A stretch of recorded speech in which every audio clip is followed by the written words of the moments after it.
Deep-pocketed conservative groups that helped fuel the downfall of the House GOP's Obamacare alternative are now quietly signaling they won't oppose the White House's renewed push to pass the bill. Some of the most influential, and usually loudest, groups have privately told conservatives they want to see a deal go through, according to several people familiar with the conversations. Two large and influential groups backed by the billionaire brothers Charles and David Koch have signaled to Freedom Caucus members that they hope to be able to support the bill and want to see the tide turned after an embarrassment for the Republican Party.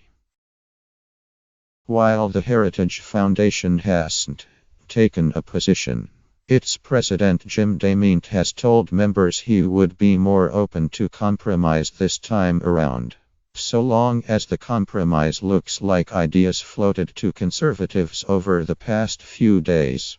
The Club for Growth has also stepped in, running ads attacking moderates who might oppose a new White House deal.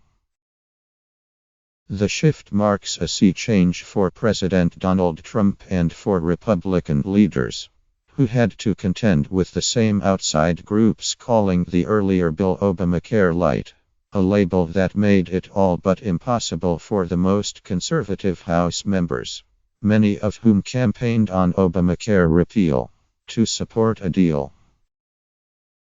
When Speaker Paul Ryan first introduced the earlier bill in March, the Koch groups, Heritage, and others cheered on Freedom Caucus members who opposed it, encouraging them to kill the legislation.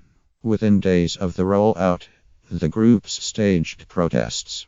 They complained to the White House that Speaker Paul Ryan hadn't brought them in, and, to make it easier for members to publicly break with the president and House leadership, they created a 7-figure fund to support Republicans who voted no. Leaders of these groups now say they're willing to go along with a potential agreement struck by the White House and Freedom Caucus Chairman Mark Meadows, RNC, and Tuesday Group Company Chairman Tom MacArthur, RNJ, so long as the legislative text reflects ideas offered to them by the White House. The changes include waivers for states that wish to opt out of major Obamacare regulations. Those promises appear to be on the brink of winning over some of the most vocal opponents of the previous bill.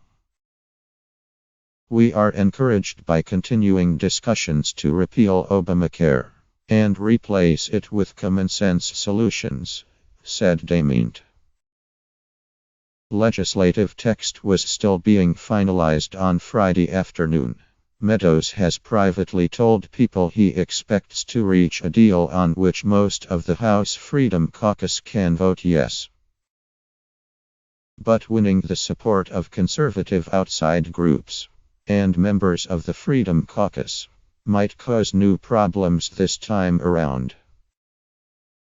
Republican moderates are unhappy with many of the proposed changes, fearful that they would undermine protections for people with pre-existing medical conditions.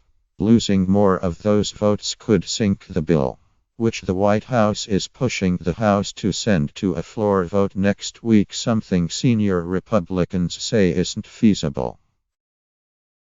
The latest effort to woo conservative groups started weeks ago, almost immediately after Speaker Paul Ryan pulled the first unpopular bill from the House floor.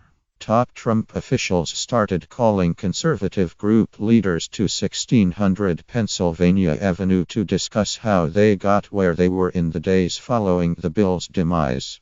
Senior White House officials say Speaker Paul Ryan didn't do enough outreach the first time around, so they began aggressively courting outside groups themselves.